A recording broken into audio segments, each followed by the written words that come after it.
Dear student, best technical academy के online portal में आपका स्वागत है। मैं इंजीनियर विकास कुमार और आज मैं एक नया चैप्टर स्टार्ट करने जा रहा हूं जिसका नाम है 3 फेज अल्टरनेटर या फिर इसको हम लोग बोलेंगे सिंक्रोनस जनरेटर। ये जो चैप्टर्स है बहुत ही इम्पॉर्टेंट है क्योंकि इसके माध्यम से ही ये अल्टरनेटर या 3 फेज जनरेटर सिंक्रोनस जनरेटर के मदद से ही हम लोग क्या बोलते हैं, इलेक्ट्रिसिटी को पैदा करते हैं, जनरेट करते हैं। किसके मदद से सर? तो सिंक्रोनस जनरेटर या अल्टरनेटर की मदद से हम लोग जनरेट एसी जो है सर जनरली 3 फेज ही करते हैं। जनरली क्या करते हैं? 3 फेज करते हैं क्योंकि मोस्ट ऑफ द आपका जनरेशन, ट्रांसमिशन, डिस्ट्रीब्यूशन जो है से आपका क्या है 3 फेज है। इसलिए जनरली हम लोग क्या करते हैं 3 फेज को जनरेट करते हैं, जो कि किसके द्वारा पॉसिबल है? तो 3 फेज अल्टरनेटर के द्वारा पॉसिबल है, जिसको हम लोग जनरेटर भी बोलते हैं। यानी कि क्या करेगा बताइए? जनरेटर, कोई भी जनरेटर होगा वो मैकेनिकल एनर्जी को इलेक्ट्रिकल एनर्जी में कन्वर्ट करता है। लेकिन यहाँ इलेक्ट्रिकल एनर्जी होगा, कैसा होगा भाई? तो 3 फेज होगा, ठीक है। और ये जो रन करता है बताइए कांस्टेंट फ्रीक्वेंसी पर रन करता है, फिक्स्ड फ्रीक्वेंसी और पार्टिकुलर वोल्टेज, ठीक है। 3 phase power eight particular voltage but fix frequency. इसमें फ्रीक्वेंसी क्या होता है बताइए? कांस्टेंट होता है, ठीक है। यानी कि अल्टरनेटर या सिंक्रोनस जनरेटर क्या है बताइए? ये वैसा जनरेटर हमारा द मशीन, द जनरेटर वैसा जनरेटर विच कन्वर्ट कौन सा एनर्जी बताइए? Mechanical energy into electrical energy का बात करेंगे। द जनरेटर विच कन्वर्ट इसको कन्वर्ट करेंगे sir electrical energy, sorry mechanical energy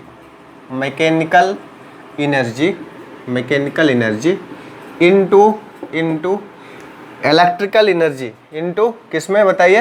electrical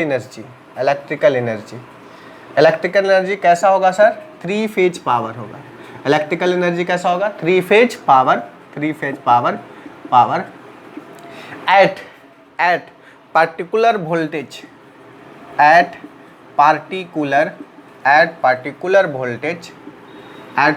voltage but fix frequency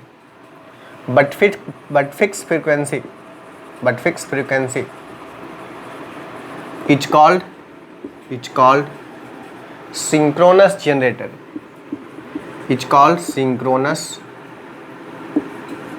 generator, या फिर इसको अल्टरनेटर भी बोलेंगे। यानी कि अल्टरनेटर या सिंक्रोनस जनरेटर क्या है बताइए? वैसा मशीन जो कि आपका मैकेनिकल एनर्जी को इलेक्ट्रिकल एनर्जी में कन्वर्ट करता है, वो भी एक particular voltage but fix frequency. Particular voltage होगा, मान लीजिए 11 के भी हो सकता है, लेकिन फ्रीक्वेंसी कितना होगा आपका? 50 हर्ट्ज ही होता है, ठीक है। अब हमारा बात करेंगे कि यहाँ पर जो है ये बेसिकली हम बात करेंगे कि फिक्स फ्रीक्वेंसी कहने का मतलब क्या हुआ बताइए? फिक्स फ्रीक्वेंसी कहने का मतलब क्या हुआ? देखिए हमारा हम लोग ऐसा जानते हैं कि synchronous speed ns equal to क्या होता है? 120f/p होता है। तो यहाँ से बता दो कि फ्रीक्वेंसी क्या होगा बताइए? np बाई में कितना? 120 होना चाहिए, ऐसा होना चाहिए सर। और ये बोल रहा है क्या बताइए? Fixed frequency, constant frequency fix कब होगा? कोई भी मशीन का डीसी हो या एसी पोल होता है, पोल कांस्टेंट होना चाहिए, स्पीड भी कांस्टेंट होना चाहिए। यानी कि ये फ्रीक्वेंसी कांस्टेंट होने के लिए ये मोटर जनरेटर का स्पीड जो होना चाहिए क्या होना चाहिए? कांस्टेंट। जनरेटर का स्पीड कांस्टेंट होना चाहिए, मतलब एन क्या होगा? कांस्टेंट। और कांस्टेंट होगा उसको हम लोग क्या बोलते हैं? सिंक्रोनस स्पीड ns बोलते हैं, ठीक है। यानी कि चूंकि ये जो जनरेटर है ऑलवेज सिंक्रोनस स्पीड पर रन करता है, ऑलवेज, इसलिए इसको हम लोग क्या बोलते हैं? Synchronous generator. ये जनरेटर जो है ऑलवेज सिंक्रोनस स्पीड का सिंस स्पीड जो है n is constant which is equal to n is constant so frequency is also constant, frequency is also constant. अब हमारा चूंकि ये जो है स्पीड आपका कांस्टेंट है, इसलिए फ्रीक्वेंसी भी कांस्टेंट होगा। अब हमारा इसमें फ्रीक्वेंसी कांस्टेंट होता है और साथ ही साथ आपका स्पीड भी कांस्टेंट है। तो ये स्पीड कांस्टेंट होने के कारण इसको हम लोग सिंक्रोनस स्पीड बोलते हैं। और ये जो स्पीड होता है बेसिकली सिंक्रोनस स्पीड होता है, इसलिए इसको हम लोग सिंक्रोनस जनरेटर हम लोग नाम बोलते हैं। ठीक है, यानी कि ये जो स्पीड जो है स्पीड ऑफ अल्टरनेटर बोले, alternator is always synchronous speed. Always क्या होता है? Synchronous speed. So it is called as synchronous generator. इसको क्या बोलेंगे हम लोग? Synchronous generator. सिंक्रोनस जनरेटर क्यों बोलते हैं बताओ? क्योंकि इसका जो स्पीड होता है ऑलवेज क्या होता है? सिंक्रोनस स्पीड होता है, इसलिए हम लोग क्या बोलते हैं? इसको सिंक्रोनस जनरेटर बोलते हैं। क्लियर है यहाँ तक बात? हमारा सिंक्रोनस जनरेटर किसको बोलेंगे या अल्टरनेटर किसको बोलेंगे? वैसा जनरेटर जो मैकेनिकल एनर्जी को 3 फेज इलेक्ट्रिकल एनर्जी में कन्वर्ट करता है, वो भी पार्टिकुलर वोल्टेज तथा फिक्स फ्रीक्वेंसी पर करता है, तो वैसे मशीन को हम लोग क्या बोलेंगे? अल्टरनेटर या सिंक्रोनस जनरेटर। आखिर अल्टरनेटर को सिंक्रोनस जनरेटर क्यों बोलते हैं? इसीलिए हम लोग बोलते हैं सिंक्रोनस जनरेटर, क्योंकि इसका स्पीड जो होता है ऑलवेज सिंक्रोनस स्पीड होता है, इसलिए इसको हम लोग सिंक्रोनस जनरेटर के नाम से जानते हैं। सिंस स्पीड फिक्स है, वो भी सिंक्रोनस स्पीड फिक्स है, इसलिए इसका नाम दे दिया गया सिंक्रोनस जनरेटर। हम आशा करते हैं यहाँ तक आप बिल्कुल समझ गए होंगे, अच्छी तरीके से समझ गए होंगे। ठीक है, चलो हम लोग नेक्स्ट बात करते हैं। अब ध्यान दीजिएगा नेक्स्ट। अब जो है जनरेटर का अगर हम बात करेंगे, जनरेटर का बात करेंगे तो जनरेटर जो होता है से 2 प्रकार के हमारा होता था, बताए थे। एक आपका डीसी जनरेटर होता था, एक आपका क्या होता था? एसी जनरेटर होता था। प्रीवियस में आप पढ़े होंगे, प्रीवियस सेमेस्टर में भी पढ़े होंगे आप। ठीक है, क्या पढ़े होंगे आपको बताइए? प्रीवियसली आप पढ़े होंगे डीसी मशीन। तो ये जो जनरेटर जो होता था, इतना हम लोग जान गए हैं कि जनरेटर जो है से क्या करता है बताइए? आपका जनरेटर जो है ये मैकेनिकल एनर्जी को इलेक्ट्रिकल एनर्जी में बदलता है। किसको बदलता है सर? मैकेनिकल एनर्जी को किस में बदलता है? तो इलेक्ट्रिकल एनर्जी में बदलता है। ठीक है, तो इसको हम लोग क्या बोलेंगे? जनरेटर। यानी कि वैसा मशीन जो मैकेनिकल एनर्जी को इलेक्ट्रिकल एनर्जी में कन्वर्ट करे, वैसे मशीन को हम लोग क्या बोलेंगे? जनरेटर बोलेंगे, या फिर इसका हम लोग बोलेंगे अल्टरनेटर बोलेंगे। तो अल्टरनेटर या जनरेटर क्या है बताइए? वैसा मशीन जो मैकेनिकल एनर्जी को इलेक्ट्रिकल एनर्जी में कन्वर्ट करता है, उसको हम लोग क्या बोलेंगे? Synchronous generator. लेकिन सिंक्रोनस और डीसी में अंतर है थोड़ा सा, दोनों जनरेटर ही है। इसमें आपका 2 हो सकता है, एक आपका डीसी होगा, एक आपका फॉर एग्जांपल मान लिया डीसी होगा, एक क्या होगा? एसी होगा। डीसी जनरेटर भी हो सकता है, डीसी जनरेटर हो सकता है, और आपका क्या हो सकता है बताइए? एसी जनरेटर हो सकता है। ठीक है, अब हमारा देखिए डीसी जनरेटर में है, अगर इसका आउटपुट का बात करेंगे तो इस टाइप से आउटपुट होता है। ठीक है, ऐसा आउटपुट होता है। किसका sir? Output of DC generator का। लेकिन ये हमारा क्या होता है बताइए? कांस्टेंट होता है जनरेटर का। और ये जो है से बताइए डीसी जनरेटर क्या है बताइए? इसमें क्या लगा रहता है बताइए? कॉम्यूटेटर लगा रहता है, कॉम्यूटेटर का यूज करते हैं। यही कॉम्यूटेटर जो है आर्मेचर में एसी पैदा होता है, उसको डीसी में बदल देता है। ठीक है, जनरेटर में यही है, कॉम्यूटेटर है डीसी जनरेटर में। और इसमें क्या होता है? एसी जनरेटर में क्या लगा रहता है बताइए? स्लिप रिंग लगा रहता है। ये कॉम्यूटेटर क्या करता है बताइए? कॉम्यूटेटर का 2 काम है। आइदर कन्वर्ट करता है एसी टू डीसी, या फिर कन्वर्ट करता है क्या? DC to AC. ये हमारा कन्वर्ट करता है किसके केस में? एसी टू डीसी कन्वर्ट करता है किस में? जनरेटर में कन्वर्ट करता है। जबकि आपका डीसी टू एसी कन्वर्ट करता है डीसी मोटर में कन्वर्ट करता है। ठीक है, लेकिन स्लिप रिंग क्या करता है बताइए? ये कन्वर्ट करेगा, ये कुछ नहीं चेंज नहीं करेगा। एसी अगर इनपुट दीजिएगा तो एसी ही मिलेगा, डीसी अगर दीजिएगा तो क्या मिलेगा? डीसी ही मिलेगा। ठीक है, ये किसका काम है? स्लिप रिंग का काम है। ठीक है, और डीसी जनरेटर का आउटपुट कुछ इस तरह से होता है, जबकि एसी में आपका दो टाइप का होता है। कौन कौन सा 2 टाइप का होता है एसी जनरेटर में? एसी जनरेटर में 2 प्रकार का। कौन कौन सा है? एक आपका है इंडक्शन जनरेटर है, और एक जो है क्या बताइए? सिंक्रोनस जनरेटर है। सिंक्रोनस जनरेटर है। अब देखो इंडक्शन जनरेटर का स्पीड स्पीड हम बताए हैं, इंडक्शन मोटर होगा तो सिंक्रोनस स्पीड से ऑलवेज कम होता था। लेकिन अगर हम बात करें इंडक्शन जनरेटर तो इसका रोटर का जो स्पीड होगा ग्रेटर देन सिंक्रोनस स्पीड होगा, लेकिन इसमें रोटर का स्पीड होगा वो सिंक्रोनस स्पीड के ही बराबर होगा। यहाँ तक बात बिल्कुल क्लियर है? कोई दिक्कत है यहाँ तक बात समझने में? जहाँ पर भी दिक्कत आएगा बोलिएगा सर कि दिक्कत है, यहाँ तक आपको बात समझने में कोई दिक्कत नहीं है। ये इंडक्शन जनरेटर है। इंडक्शन जनरेटर का रोटर का स्पीड जो होता है सिंक्रोनस स्पीड से ऑलवेज मोर होता है, सिंक्रोनस स्पीड से ऑलवेज मोर होता है। क्यों होता है मोर? ठीक है, इसका रीजन इंडक्शन में हम बताए हैं। सिंक्रोनस जनरेटर का ऑलवेज स्पीड होता है कितना, NS है। यहाँ पर कुछ कंसेप्ट है लॉकिंग वगैरह का जो कि आगे हम डिस्कस करेंगे। तो इंडक्शन जनरेटर, चूंकि इंडक्शन जनरेटर कभी भी सिंक्रोनस स्पीड से नहीं घूम सकता है, इसीलिए induction generator is also called as asynchronous generator.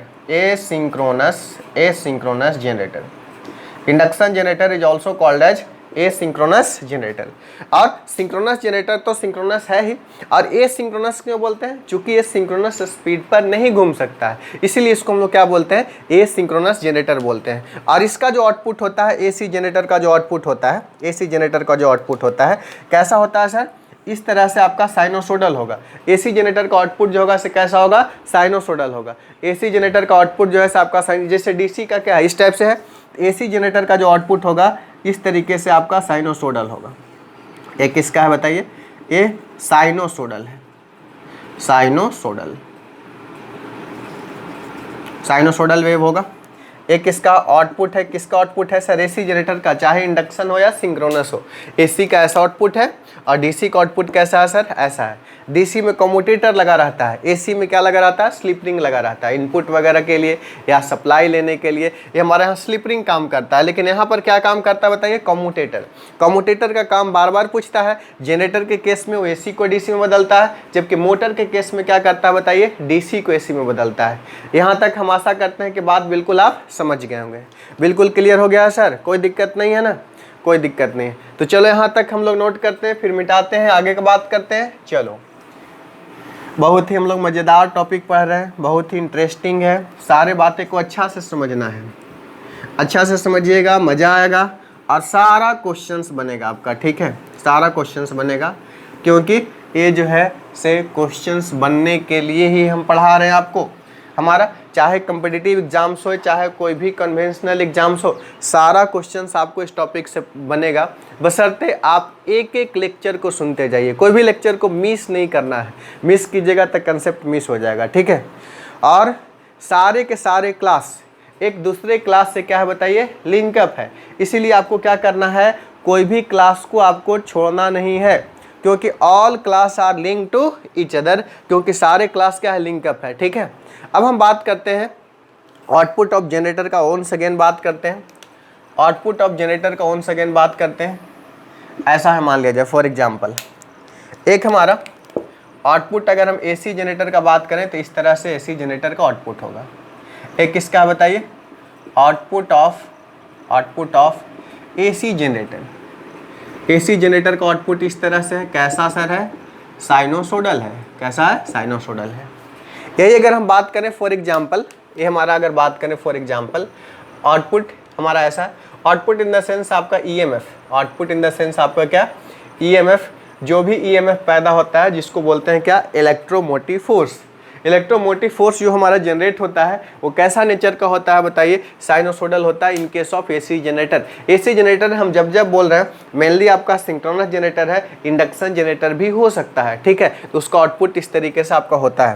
लेकिन अगर हम डीसी बात करें तो डीसी का आउटपुट जो होता है कैसा होता है? फ्लैट टैप्ड वेव होता है। इस तरीके से आपका फ्लैट टैप्ड वेव है। ये आपका फ्लैट टैप्ड वेव है, ये आपका फ्लैट टैप्ड वेव है। ये क्या बताइए? ये वाली ग्रीन पेन वाली जो दिख रहा है आपको, ग्रीन पेन वाली जो दिख रहा है, ये आउटपुट है। किसका आउटपुट है सर? एसी जनरेटर का। ये ब्लैक पेन वाला दिख रहा है, ये क्या है? Output of DC generator, output of DC generator. ये हमारा जो होता है इस वेव का स्पेशली नाम है फ्लैट टैप्ड और ट्रेपीजोडल वेव। फ्लैट टैप्ड और ट्रेपीजोइडल वेव इसका नाम है। और इसका नाम क्या है बताइए, एसी जनरेटर जो है कैसा है, साइनोसोडल है। आउटपुट जनरेटर क्या है, फ्लैट टैप्ड और ट्रेपीजोइडल वेव है। आखिर हमारा डीसी जनरेटर को हम लोग इस तरह से डिजाइन करते हैं कि इसका आउटपुट मिले फ्लैट टैप या ट्रेपीजोइडल मिले। क्यों मिले, अब देखो इसका आप एवरेज वैल्यू निकालिएगा, इसका एवरेज वैल्यू निकालिएगा 2 Vm/π होगा जो भी है। इसका एरिया बेसिकली क्या होता है, मान लीजिए हाफ साइकिल के लिए बात करें तो हाफ साइकिल के लिए बात करेंगे तो इतना एरिया हुआ। यही अगर ट्रेपीजोइडल वेव रहेगा देखो, तो इससे देखो हमारा ट्रेपीजोइडल वेव यदि रहेगा तो इससे ज़्यादा एरिया को कवर करेगा ना, इससे ज़्यादा एरिया को। और हमको क्या चाहिए बताइए, एवरेज डीसी आउटपुट क्या मिले, ज़्यादा से ज़्यादा मिले, इसके लिए क्या ट्रेपीजोइडल वेव होना जरूरी है। तो हम लोग डीसी मशीन को इस तरह से डिजाइन करते हैं, डीसी मशीन को इस तरह से डिजाइन करते हैं कि वो कैसा दे, ट्रेपीजोइडल वेव दे। आखिर ट्रेपीजोइडल वेव देने के पीछे रीजन क्या है बताइए, ट्रेपीजोइडल वेव देने के पीछे रीजन क्या है, ट्रेपीजोइडल वेव का एवरेज वैल्यू जो होगा से आपका ज़्यादा होगा, डीसी एवरेज वैल्यू क्या होगा, ट्रेपीजोइडल वेव का ज़्यादा होगा। ठीक है, यानी कि हम लोग डिजाइन करते हैं डीसी जनरेटर। इन DC generator we design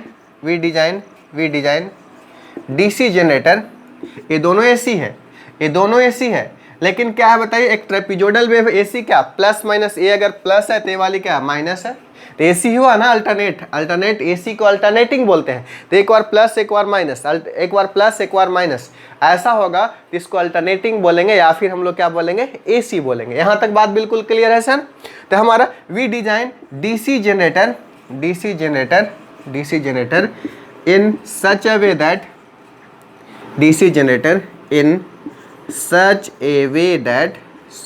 that it gives कैसा आउटपुट दे, it gives ट्रेपीजोइडल और flat, it gives flat tapped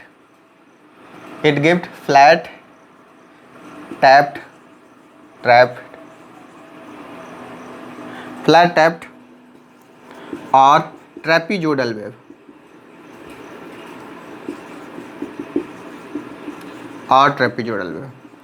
flat topped और ट्रेपीजोइडल वेव इसको हम लोग बोलेंगे। We design DC generator in such way that it gives कैसा, फ्लैट टैप्ड और ट्रेपीजोइडल। ऐसा क्यों सर, क्योंकि इसका एवरेज वैल्यू क्या होगा, ज़्यादा होगा। Because it's average value is क्या होगा बताइए, इज मोर। किसके कंपेरिजन में, साइनोसोडल के कंपेरिजन में, is more when compare to sinusoidal wave. तो आपको एग्जामिनर पूछेगा या इंटरव्यूअर पूछेगा कि हमारा इसका वेव फ्लैट टैप्ड क्यों लेते हैं, क्योंकि आपको आंसर देना पड़ेगा फिर क्या, चूंकि हमारा फ्लैट टैप का देखो इसका एरिया इतना ही है, इसका एरिया बढ़ जा रहा है, यानी कि इसका एवरेज वैल्यू क्या मिलेगा, ज़्यादा मिलेगा। चूंकि हमारा फ्लैट टैप का एवरेज वैल्यू जो होगा से ज़्यादा मिलेगा, यानी कि उसका डीसी आउटपुट होगा ज़्यादा होगा, इसीलिए हम लोग डिजाइन करते हैं क्या, फ्लैट टैप्ड वेव। किसको सर फ्लैट टैप्ड वेव हम डिजाइन करते हैं, बेसिकली फ्लैट टैप्ड वेव किसको डिजाइन करते हैं, तो हम लोग डीसी जनरेटर को। यही अगर हम बात करें फॉर एग्जाम्पल एसी जनरेटर का अगर हम बात करेंगे तो एसी जनरेटर में क्या होगा, देखिएगा ध्यान दीजिएगा। In case of AC generator का बात करेंगे, देखिए हमारा ध्यान दीजिए। एसी जनरेटर में हम लोग साइनोसोडल वेव को देते हैं, ठीक है। हमारा वी डिजाइन देखो जनरेटर जो हम लोग बात कर रहे हैं, सिंक्रोनस जनरेटर या डीसी जनरेटर, ये सब में तो इलेक्ट्रिसिटी ही पैदा होगा, ईएमएफ ही पैदा होगा, लेकिन सब डिफ्रेंशिएट किस रीजन से है, तो अपना कंस्ट्रक्शन के रीजन से है, अपना डिजाइन के रीजन से है। तो हम लोग एसी जनरेटर को इस तरह से डिजाइन करते हैं कि उसका आउटपुट क्या मिले, साइनोसोडल मिले, ठीक है। We design AC generator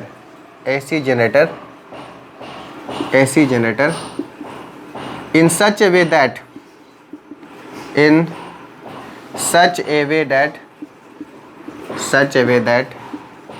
it gives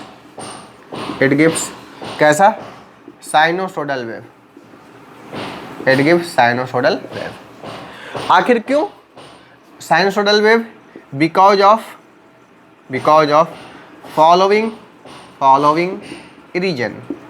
ये फॉलोइंग रीजन के कारण हम लोग क्या होगा, रीजन के कारण हम लोग साइनोसोडल वेव को लेते हैं। आप बताओ कि मोस्ट ऑफ द जनरेशन जो होता है क्या होता है बताइए, एसी फॉर्म में होता है कि नहीं है।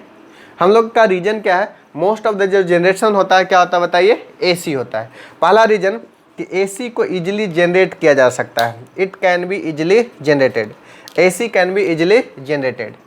हमारा इट कैन बी साइन कौन सा, एसी में भी कौन सा, साइनोसोडल वेव का कर रहे हैं, ठीक है। हमारा sinusoidal wave can be easily generated, जबकि ट्रायंगुलर वेव या ऐसा वेव को जनरेट करना थोड़ा सा डिफिकल्टीज होगा। Sinusoidal wave can B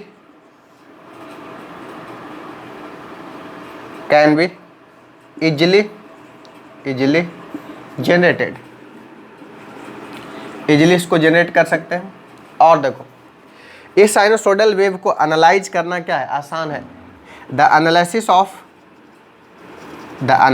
of sinusoidal wave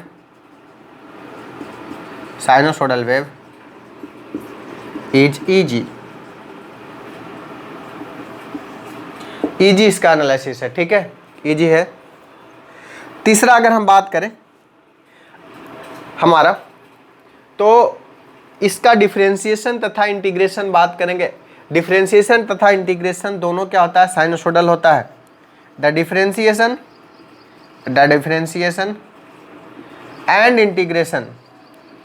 and integration of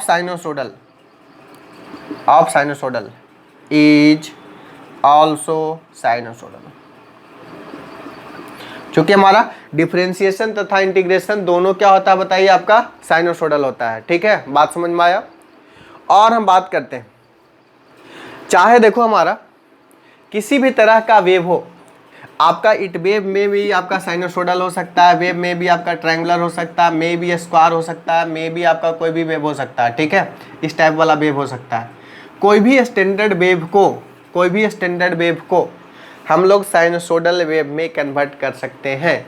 any हमारा फंडामेंटल वेव, कोई भी अगर हमारा फंडामेंटल वेव है उसको हम लोग क्या कर सकते हैं बताइए, हम लोग साइनोसोडल वेव में कन्वर्ट कर सकते हैं, ठीक है। Any standard wave can B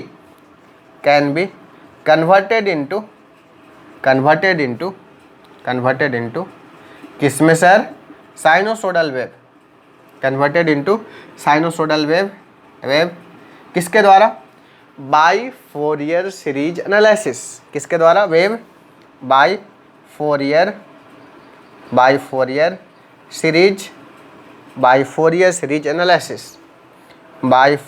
series analysis. Fourier series analysis के द्वारा कोई भी हम लोग साइनोसोडल वेव को, स्टैंडर्ड वेव को, any standard wave can be converted into sinusoidal wave by Fourier series analysis. Fourier series analysis एक ऐसा टूल है जिसके द्वारा कोई भी हम लोग स्टैंडर्ड वेव फॉर्म है उसको हम लोग साइनोसोडल में क्या कर सकते हैं सर, कन्वर्ट कर सकते हैं। कोई भी साइनोसोडल वेव इसमें हम लोग कन्वर्ट कर सकते हैं, ठीक है। तो इसलिए हमारा क्या है, साइनोसोडल वेव क्या है, बहुत ही इंपॉर्टेंट है। क्लियर है, यहाँ तक बात बिल्कुल आपको समझ में आ गया होगा, हम आशा करते हैं, ठीक है। तो यहाँ तक बात जो भी हम समराइज करते हैं, आज के क्लास का, ठीक है। तो ये आज के क्लास का बात आपका ये है कि सिंक्रोनस जनरेटर या अल्टरनेटर होता क्या है। तो सिंक्रोनस जनरेटर या अल्टरनेटर वह है जो कि मैकेनिकल एनर्जी को 3 फेज इलेक्ट्रिकल एनर्जी में कन्वर्ट करता है eight particular voltage but fix frequency. Particular voltage कुछ भी हो सकता है लेकिन फ्रीक्वेंसी क्या होना चाहिए, कांस्टेंट होना चाहिए, ठीक है। Particular voltage but fix frequency, ठीक है। और इसका most of the generating stations में हम लोग 3 फेज अल्टरनेटर का ही यूज करते हैं क्योंकि बल्क मात्रा में बिजली प्रोडक्शन इसी के द्वारा आपका हो सकता है, ठीक है। और ये जो है आपका इसका आउटपुट जो होता है ऐसे कैसा होता है, साइनोसोडल होता है। ठीक है, इसमें स्लिप रिंग लगा रहता है, कैसे लगा रहता है कंस्ट्रक्शन पार्ट में बताएंगे। जबकि डीसी में होता है आउटपुट कैसा होता है, फ्लैट टैप्ड होता है। क्यों फ्लैट टैप्ड होता है, क्योंकि उसका एवरेज वैल्यू क्या मिले, ज़्यादा मिले। एसी में साइनोसोडल क्यों होता है, क्योंकि इसको इजी एनालाइज कर सकते हैं, इजी टू जनरेट कर सकते हैं। इसका डिफरेंशिएशन इंटीग्रेशन बात करें तो साइनोसोडल है। साथ ही साथ कोई भी स्टैंडर्ड वेव है उसको हम लोग साइनोसोडल वेव में कन्वर्ट कर सकते हैं। यहाँ तक हम आशा करते हैं बिल्कुल क्रिस्टल क्लियर हो गया होगा। क्लियर हो गया है ना? अगर आपको बिल्कुल क्रिस्टल क्लियर हो गया है, ठीक है, तो आप इसको अच्छे से नोट डाउन कर लीजिए और दोस्तों को कोर्स के बारे में ज़रूर बताएं, केवल आप ही फ़ायदा ना ले। ठीक है, अगर आपको सारे बातों समझ में आ रहा है तो मेरे लिए इतना तो कर ही सकते हैं, कम से कम 2-3 दोस्त को तो बता ही सकते हैं। ठीक है, यदि मेरे चैनल पर देख रहे हैं तो चैनल को सब्सक्राइब करना भी ना भूलें। जितना जल्दी सब्सक्राइब कर लीजिए क्योंकि लेटेस्ट नोटिफिकेशन आपके पास मिलता रहे। क्लियर? तो इस लेक्चर में इतना ही, बाकी फिर मिलेंगे हम लोग नेक्स्ट लेक्चर में। Thank you all, have a nice day, take care.